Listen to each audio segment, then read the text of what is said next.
So I was sitting there, Sammy. I was actually talking to a friend of mine, one of the guys on the news desk here, and I was like, "So you're done with Baker Mayfield, right? He had a big game, so which means you have to move on from him." And he was like, "No, that would make me a crazy person if I gave up on a quarterback after just one game." I'm like, "Yeah, it's weird because you don't get that with the Bears fans, who, going through and looking at. I don't know. I just don't understand the need to go back and I guess it's the instant gratification of, hey, we're 6 games. We're 6 games, we're 6 games into a guy's NFL career or a year and a half into a guy's NFL career. I'm going to already go ahead and take the victory lap. It's happening not only with Caleb Williams, seeing a lot of Colts fans doing this with Tyler Warren and Colston Loveland as well. And it's like, it's like those people who get cold take exposed so much, like people who want to go on the internet. I remember this distinctly, like years ago, when the Patriots were losing in the Super Bowl 28-3, and like victory lapping, burying the Patriots. Shoot, even Sunday, with everybody dragging the Broncos after they were out by, it looked like they were down and out. It's like, this is why you never rush to judgment. There's going to be plenty of opportunity to go back and determine whether somebody was a good pick or a bad pick. Certainly not going to do it after a year and a half. Absolutely not going to do it after 6 games. It's just one of those things. I'm willing to just let it right out. And the one thing too about this coaching staff is that it has given me the confidence to understand that it is ultimately going to succeed for the Chicago Bears. Let's talk about that. And Sammy, let's start the show. Turn up your volume. Because you're about to listen to The Sick Podcast with Adam Rank. It's Hester trying to work it back to the middle. Gets past the first wave, and here he goes. It's Hester inside the 30. Hester's going to take it all the way for a touchdown. And no flag, 92 yards. The sickest Chicago Bears and fantasy football podcast. Sports entertainment like no other. It's gonna be sick. Hey everybody, welcome to Bears Talk with Adam Rank, alongside our friend will be joining us here in just a matter of moments from Just Another Year Chicago, Nick Rohde. But first, I want to let everybody know that today's show is sponsored by Windy City Sports Cards. At Windy City Sports Cards, they specialize in buying and selling all things related to Chicago sports. So whether you're a fan of the Bears, Bulls, Cubs, White Sox, Blackhawks, Sky, or Fire, Windy City Sports Cards has you covered with a wide selection of items. And in addition to their Chicago-focused items, they also have a wide variety of items of things outside of the Chicagoland sports. For instance, if you want some Vladimir Guerrero Jr. cards, go to our friend Big Mike at Windy City Sports Cards, and we thank him for allowing this show to happen, because this is one of my favorite days of the year where we get an opportunity to talk to one of my favorite Bears creators out there from Just Another Year Chicago. It's our friend Nick Rohde. And Nick, how you living? I mean, 4-2, 4-game winning streak, most takeaways in the NFL. I am on cloud 9, Adam, and I think that most of Chicago is too. I feel like I say it every week, but always on victory, whether it be Tuesday, whether it be Monday, whether it be Friday, depending on when the Bears are playing.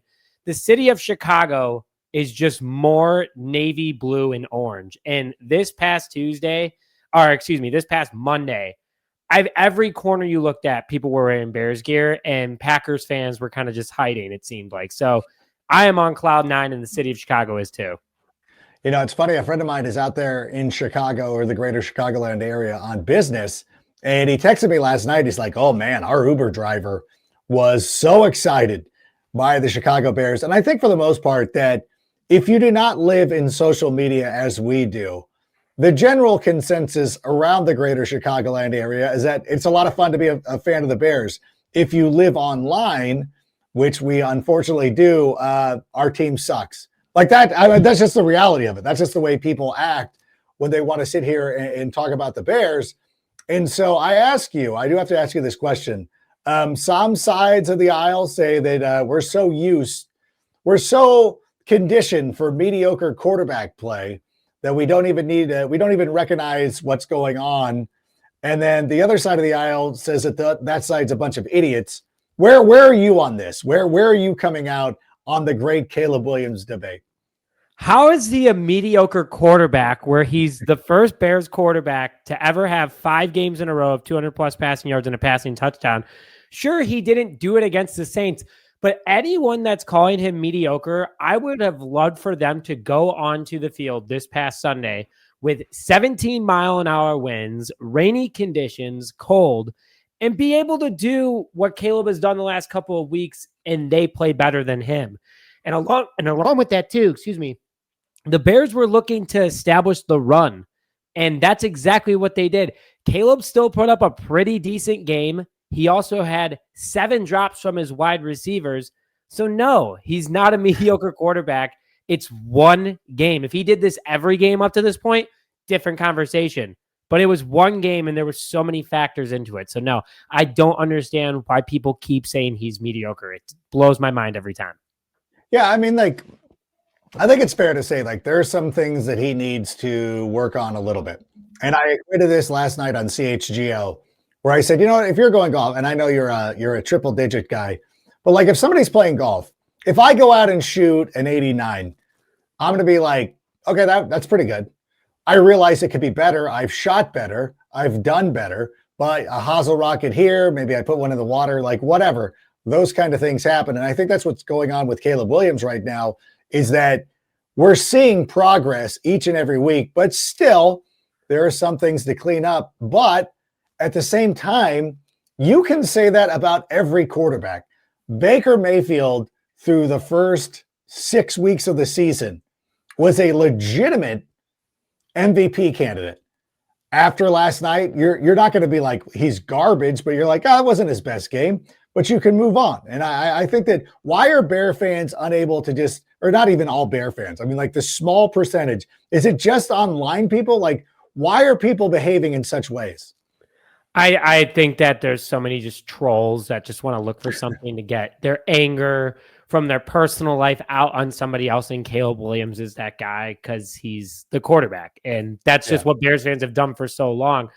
I don't get it. But usually when you're talking to people in person, I've never had someone, whether I'm at a bar, whether I'm at, the Twisted Shamrock or something like that, like anywhere, no one ever says like, oh, Caleb Williams is a terrible quarterback. It's strictly just online for fun, for clicks, so on and so forth. I don't know. I've not met one person during my time in Chicago for the last 6 months that has said Caleb Williams is a bad quarterback and that he's not the future. Every single person, he's locked in on this guy, feels he's great. And if I ever heard someone over talking at a bar, I would be like, what is your social media handle on Twitter? Because I guarantee you I'd find it and be like, yep, you're one of those people that just has nothing better to do. So that's what I stand on it. I think there's a lot of people out there like that. This, not a lot, but I think that by and large, a lot of people are bought in to the Chicago Bears. One of the reasons why they've bought into the Chicago Bears is because of Ben Johnson and the effect that he has had on this team. So right now, Sammy, if we could, I would like to listen to the opening part of Ben Johnson's press conference from Monday afternoon. Story that I was saying last night felt like that might have been the most physical game that we've played so far this year from our perspective. I thought our guys came out and they played hard. You could certainly hear it and feel it on the sideline throughout that game. I think it was evident there in the ground game statistics. I know our run game on offense was pretty successful, over 5 yards a carry, and then defensively, I think it was 2.6 yards per carry. So that was really good to see.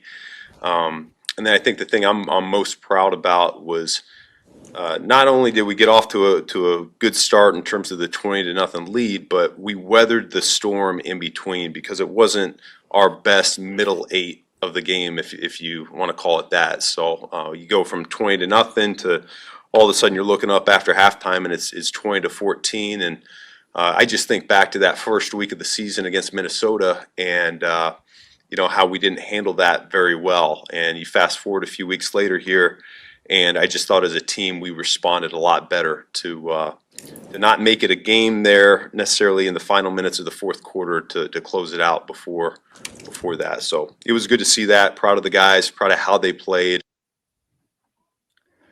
And that's one of the things too, is I like the idea of how physical the game was from the get-go, because you could really feel it. Like there was something about it that there was a crispness to the hitting. What did you think about the way the physicality that the Bears were bringing out there on Sunday afternoon? I think that they were going 100% pedal to the metal, and Dennis Allen told the guys, just raise hell. And that's what I loved, just seeing the energy out of these guys, especially Jaquan Brisker, especially Kyler Gordon, two guys. Last year, Brisker dealing with that concussion injury. He's had a nice bounce back season so far. Kyler Gordon missing the first 4 games of the season, looked really nice too. The one thing that I love that Dennis Allen did was he was blitzing so much with the defensive backs, and they weren't just flying in there and trying to make like they were hitting with every ounce of their body. And he did it 3 times in a row, 2 times with Brisker, 1 time with Gordon, which I thought was pretty electric. But the defensive line looked like they had a lot more energy.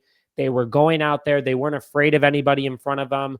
They were not letting their opponents across from them kind of pile drive them into the ground. Like we've seen a lot of defensive linemen on the ground this year so far, but a really good job. And then Tremaine Edmonds and TJ Edwards were just all over the place. And the physicality, like Kamara was feeling it. I mean, definitely Spencer Rattler was feeling it after 4 sacks, but that's what the Bears need to do, because that's going to open up more opportunities. If you're hitting hard at all parts of the field, you need to find a way to protect your guys as much as possible, and that's going to thin out the offensive line, and I think that's what happened over the game, and that's why we were able to get to the backfield so much more in the second half versus the Saints.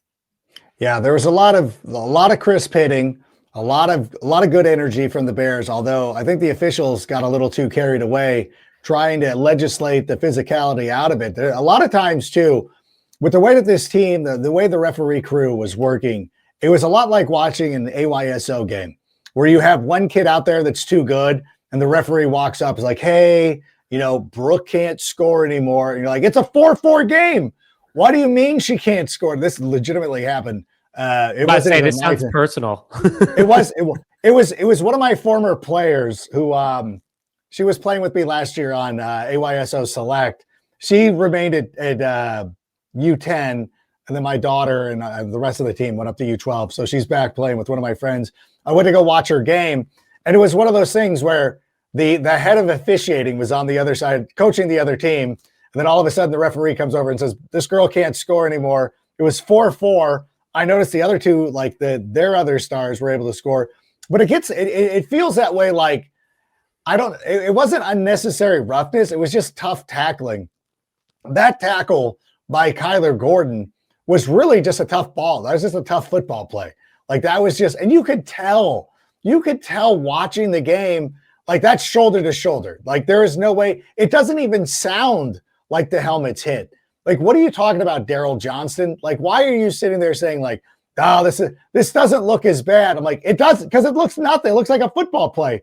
Admit you were wrong. Be like, I don't know what you were watching. Maybe you weren't watching a monitor. You were watching the action down on the field, but it was evident that it wasn't a helmet to helmet. And somebody on that referee staff needs to be like the guy, like Nate Jones last night, who was protecting Jackson Smith and Jigba. There needs to be somebody on that staff who's willing to come out and be like, bro, that wasn't helmet to helmet at all. Like, pick up the flag. Fans are not sitting here paying to see us throw flags. Let's just go out there and let these guys play. Did you get that sense? Oh, 100%. I feel like they were flag happy. I mean, 9 penalties, 84 yards for the Bears this past week. Again, that's back-to-back weeks of 8 or more penalties for Chicago. Yeah. And it's around the league. It's not just the Bears. Like, this is truly becoming a problem. And the one that really got me was the pass interference call on Colston Loveland, where the Saints defender literally ran into Loveland. And Loveland's like, wait, what do you want me to do there? Like, I did not ask to like touch him or anything. He touched me, and then you're putting a penalty against me. I'm with you. Like, fans are paying too much to go out there and like watch flags fly around. And that being said too, like, let the guys play. The Jaquan Brisker sack, or it wasn't even a sack. It was a hit in the backfield on one of those blitzes I was talking about earlier, where, yes, it was helmet to helmet for sure, but it started with the shoulder pad and Brisker's helmet went up into Rattler's. It wasn't full body, right, helmet to helmet right away. It was like he flipped up into it. He also hit the ball. Like that's also hit the thing ball. Too. Like he got a piece of the ball and deflected the pass, which, you know, in a lot of times like pass interference or anything like that, if you're going for the ball, I'm sorry that you can't like, so if I'm a running back, what's to keep me from just pinning the ball to my helmet? Because eventually if you try to knock the ball out from my hand, you're going to hit me in the helmet. I'm going to get 15 yards, knowing these buttersoft referees, the way that they've been blowing whistles over the last couple of weeks. Moving on. This is another clip from Ben Johnson. Sammy, if we can roll this one, because I wanted to dive back in onto this topic real quick. Just the acknowledgement that we had come from a Monday night game to week 1 of the season, and then going into week 2, we didn't play very well as a football team. And so you accept that challenge as both a coach and as a player. And I think our guys were really set on doing a better job this go around. And so they did that. They did a great job getting their bodies as prepared as they could. And then, with the game plan, I think on both sides of the ball, we were still fairly aggressive with the volume that we put in. And so it's a credit to them to get that down in a shorter period of time. That is one of the things that I feel like is not being talked about enough, because the thing with the Bears is they were coming off a big win on Monday night. And we see this around the league far too often. These teams fall into trap games. Every one of my colleagues at the NFL Network picked the Bears to win that game. If there was ever a time for the Bears to get memed or anything like that, it was a game like this against the New Orleans Saints. And despite the best efforts of the officials, this game was not even close.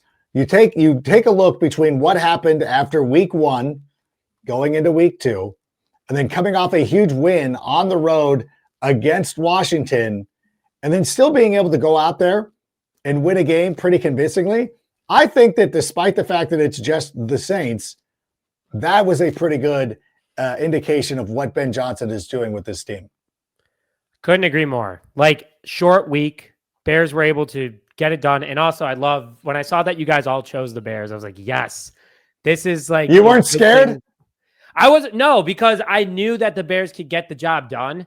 And for once, it was like a confident, like, all right, this isn't going to reverse psychology jinx this thing. Like, no, we're going to win this ball game. And everyone's starting to see it too. So I think that it was great job by you and the crew right there, by the way. But, the Bears, they've had such a struggle on the short weeks being able to prepare themselves. Also, we weren't sure what was going on with the DJ Moore injury. That's a leader. It's not even the factor. Like, I actually kind of wanted him to sit because I wanted Luther Burden to get more touches. That being said, is that DJ Moore being able to come back shows that I want to play football. I want to play for this Bears team. I want to win ball games. And that just shows the grit that Ben Johnson brought. So being able to see that and beat a team that you're supposed to be, it did get weird there for a second. It was between quarters 2 and 3 when the Saints started to crawl back a little bit. Right. And I was like, let's not do that. And sure enough, Dennis Allen, only 44 yards rushing. And they were the second worst run defense entering that game. So definitely have improved a lot. But this is a new feeling. This isn't like last year when the Bears were 4-2, where it was like, oh, wow, we're 4-2. How'd that happen? Like, oh, no, we're 4-2. We know who we are. Like, we're starting to establish an identity here. And now we have a big challenge with Lamar potentially playing this upcoming Sunday against the Bears. But if the Bears can go 5-2 against the Ravens, so winning in games they should, winning ugly, winning at the end, and then going in and beating a team that has been very good the last couple of years, like that's only going to build this identity even more for the Bears. Yeah, we'll have to continue to look at the injury report for Lamar Jackson. His status is up in the air still. Did not return to practice on Monday, which is significant too because I have him on my fantasy team. And speaking of fantasy football, Crown Champs just dropped the greatest thing that's ever happened to fantasy football. It is real handcrafted premium championship crowns. It's just $2.99 a month per person. You go to crownchampscompany.com. That's crownchampscompany.com. You could rack up points with weekly challenges. You get voted as a king or queen trash talker, which allows you an opportunity to not only win a customized championship crown, you could also go out there and just pay for it. If you don't have enough confidence in your game as a trash talker, you can just go out and buy one. It's super inexpensive. Listen, don't just win your fantasy league, rule it with crownchampscompany.com. And also want to give a shout out to our friends at Huel. Huel is what is keeping me going during this fantasy football season, during the NFL season. Check this out. If you go to Huel.com/sickbears, you can get 15% off your first order. That's right. Go to Huel.com/sickbears or use the promo code sickbears. Go there, set yourself up, go out there and get the best meal replacement drink I have ever had in my life. I know a lot of people love to go to the Costco.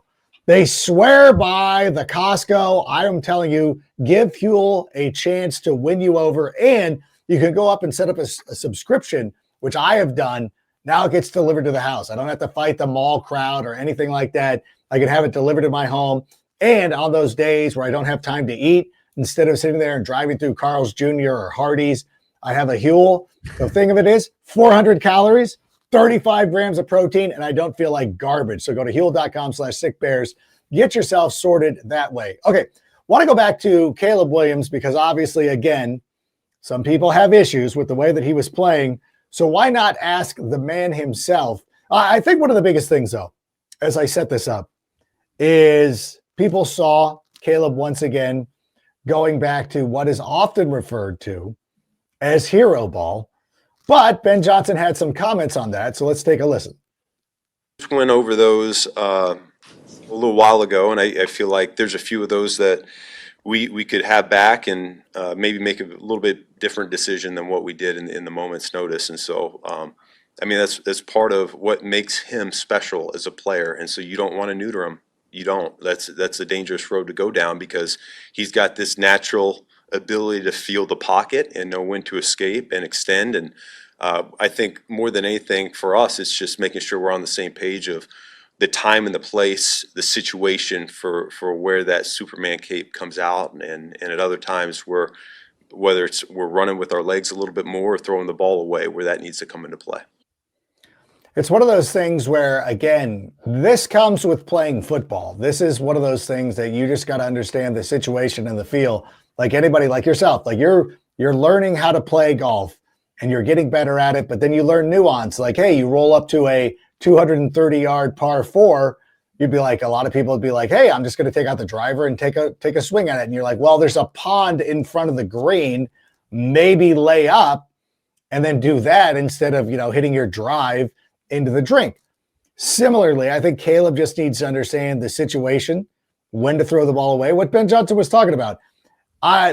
Again, do you think that there's any reason at all to be concerned about Caleb Williams? None. I mean, we knew he was going to have, there was going to be road bumps throughout the season. He's going through one right now.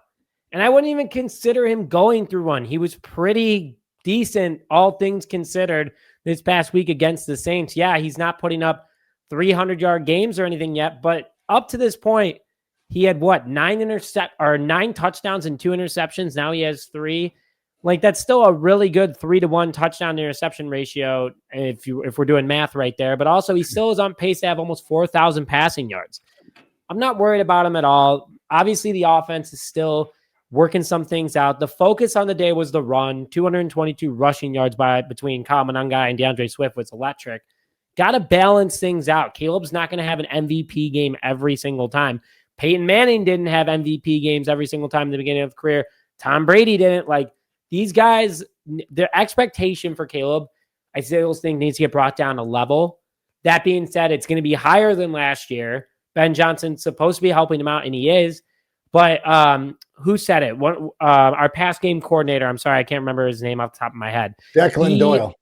Yeah, no, that's our OC. I forgot who. Press Taylor? Oh, yeah, Press Taylor. Yeah. Press Taylor. Press Taylor literally said, he goes, we are adding 25 different plays every week to the playbook. That's why we're not seeing Luther Burdens out there right now as much. because they're getting the offense established. So there could be 25 different plays out there that are slightly different from each other that Caleb's trying to remember, and he is going to make mistakes. And also the offensive line didn't have their greatest day. Drew Dahlman had issues with snapping the ball, which was very strange on a few of them. But Theo Benedict didn't have his best day either. So Caleb was also running around under pressure, still threw over 150 yards, only had one interception. And honestly, like, we didn't need that much firepower because our defense was doing so well. So overall, Caleb didn't get hurt. He learned a few things. He's going against the Ravens this upcoming week. Expect him to have a bigger game. And Ben Johnson even admitted he could have called a better game for Caleb. So no, I'm not worried about Caleb Williams at all at this point. He's progressing. There's going to be these road bumps. We're going to be just fine. He's going to be just fine. Ben Johnson even addressed that yesterday as well. We don't have the sound for that, but he did say that Theo Benedict had some things to work on, but he was very good in the rushing attack. Just needed to work on some of the pass blocking. Obviously, Chase Young had taken advantage of him a couple of times, gotten into the backfield, broke up a couple of those plays. You know, they love the quick, like, drop step and throw the ball, which can only happen if your tackles are firing out and creating that space down the field for their guys to get open. So again, things that just need to be a little bit of a work in progress. I did want to sneak in a comment from Jaquan Brisker, one of my favorite guys in the NFL. He had a great game, and I know that he was a little upset that he got flagged for that grazing of the helmet when he knocked the ball and tipped the pass. But Jaquan did have he was good. Let's listen to 10 seconds of Jaquan Brisker if we could, please. You just see the energy. You just see guys having fun. You know, guys feeding off the energy of the stadium and the fans and things like that. And you just see the chemistry just continue to grow. So it's amazing to watch. Yeah, I've noticed that because last year you never got that sense. And you never got the sense. And honestly, and I not to praise Matt Nagy, but one of the cool things about some of the early years of Matt Nagy is that there was a little bit of a swagger. Do you feel like that swagger is starting to come back? 100%. It's on both sides of the ball too. It's not just the defense. Like, you know, Jaquan Brisker has the no-fly zone signal. You saw Tyreek Stevenson do the mime where he did the heart and then the thumbs down. Like, these guys are doing a little bit of swagger. Their celebrations are great too. Like the Javon Dexter Sr. fumble recovery, running into the end zone, you know, 6'6", 320 pounds. And that dude is just like literally the ground was shaking, but he's dancing in the end zone with everybody. It's that energy from 2018, that defense that I'm feeling right now. And then on the offensive side of the ball, you have that celebration that Kobe and LeBron were doing every time they get a first down where they go like this and then point forward. I think that, you know, Jaquan calling that out because he's one of the most, you know, swaggy guys on this team. And he is playing really good, and he's excited to be back too. So he's appreciating the game even more, especially after missing last year where his career was up in question because of the concussions. But he's played in all 6 games. He has 6 pressures, which is second among safeties right now. He has 8 stops as a safety, which is 14th amongst all 143 registered safeties at the moment. So he's been a huge impact for this team from a run-stopping perspective, and his energy just helps bring everyone up. When he had that interception against Jaden Daniels versus the Commanders, through the TV, I could feel what that team was doing. And, you know, having a guy like that on your team is so special. He's also in a year end of his rookie contract. So that's a big factor into this one too. But that's a guy that you want to keep in the locker room, especially if he can stay healthy and keep bringing this energy. I don't see anyone else truly at this moment that's bringing as much as he is right now. No, he's such a great vibes guy. And it's kind of like the great vibes that you get at Twisted Shamrock, the place to be on game day for Chicago sports. Whether you're a fan of the Bears, Bulls, Cubs, White Sox, Blackhawks, Sky, or Fire, Twisted Shamrock is the place to be on game day. Enjoy those contests on the giant screens in the private party room, over the main bar, or of course outside on their luxurious patio. Twisted Shamrock, the place to be for Chicago sports. Enjoy great drink specials, great atmosphere, and of course, the best old-fashioned in the entirety of the Midwest. And just want to let everybody know, December 13th, the night before we play the Cleveland Browns, I'll be flying in. I am scheduled to fly in to Midway Airport, and my first stop will be Twisted Shamrock, the place to be for Chicago sports. All right, what do we got for the rest of the week out of you, Nick? what is your schedule like, and how do we feel about Sunday's game against the Baltimore Ravens? I know it's early. We're sort of turning the page on Sunday, but a quick look ahead. What are you expecting this week against the Baltimore Ravens? So my big concern right now is Tyreek Stevenson, and that's what I'm going to be monitoring throughout the week, considering he did leave early with that shoulder injury. Another guy playing with a lot of energy. Ben Johnson said he's day-to-day or week-to-week. So that's going to be my number one area of concern because the Bears are already super thin in that defensive back room. Yeah. I'm looking at it right now. Nashawn Wright also got hurt against the Saints, who he's been having a decent season. He has 3 of the Bears takeaways this year so far. But the Bears might have to be calling out for free agency, potentially maybe even a trade. We're getting close to the trade deadline. Ryan Poles could be making some calls, but you have 2 free agents right now, and Asante Samuel Jr. and Stephon Gilmore, who are 2 guys that could come to the Bears very quickly if the Bears don't have Tyreek Stevenson for the next couple of weeks. Also, the Bears just made a move, releasing Passanio, which means that the Bears could have an opportunity for Austin Booker to come back. So that's what I'm pretty excited about against the Ravens. I feel like every time we get a starter back, we lose a starter. So that's also kind of why I'm a little hesitant. But this upcoming week against the Ravens, I want to see the Bears. I want to see the report, especially because DeAndre Swift's been on it the last couple of weeks, played through the injury and played great. That's who the Bears need to have locked in again this upcoming Sunday against the Ravens. I also hope that at Hallis Hall, there's a lot better offensive line practice. Benedict to shake off some of this weird stuff that he's going through right now. Right. But Ben Johnson also kind of kept the door open that Ozzie Trapillo could be the guy. Braxton Jones could get back in there. So kind of monitoring the left tackle situation again as well. And then just how Caleb Williams is going to do this week really depends on if he can beat Lamar Jackson. If Lamar does come back, there's still no status on him yet. If Caleb Williams has a good week, I hope to see that Luther Burden is involved in this game plan for Caleb Williams because Luther Burden's been targeted 14 times. He has 12 receptions. One of them was an overthrow on the miss, and the other one was a drop. So he only has 1 drop this year so far, and he's averaging 14.3 yards per catch. I hope that Ben Johnson has a lot of plays designed up for Luther Burden this week. And going into Sunday, what I want to see is Luther Burden get a lot more touches. I want to see DeAndre Swift go off again. Caleb bounce back so all the haters can be quiet and much better offensive line play. Not super worried about the defense, but if Tyreek Stevenson is ruled out, then I'm going to start becoming super worried about it. So those are my big 1,000-mile looking in topics that I'm looking for throughout this week leading up to Baltimore, who they're under a ton of pressure because if they lose and they go to 1-6, or is it 1-7 they would go to? They go to 1-6. They're coming off their bye week, so they would go to 1-6. Yeah, they have all the pressure. I know, people could be like, "Oh, the Bears have all the pressure on them because they're gonna go against the losing team." But Lamar Jackson and the Ravens have been so good for so long. If they lose to the Bears, their playoff hopes are practically out already, and they're halfway through the season. And the Bears are sitting at 5-2, which is quite a position to be in, especially with how the North is going. Yeah, and I kind of wish the Steelers had won in a sense. Not that you're ever rooting for Aaron Rodgers, but God, if the Steelers could have kind of put the Ravens out of their misery, who knows how they would have come out and responded. But I do think we're going to see a very desperate Baltimore Ravens team, and a desperate Baltimore Ravens team is a dangerous Baltimore Ravens team. But we'll be digging into that tomorrow night. Wednesday night with Take It to the Rank with Greg Braggs.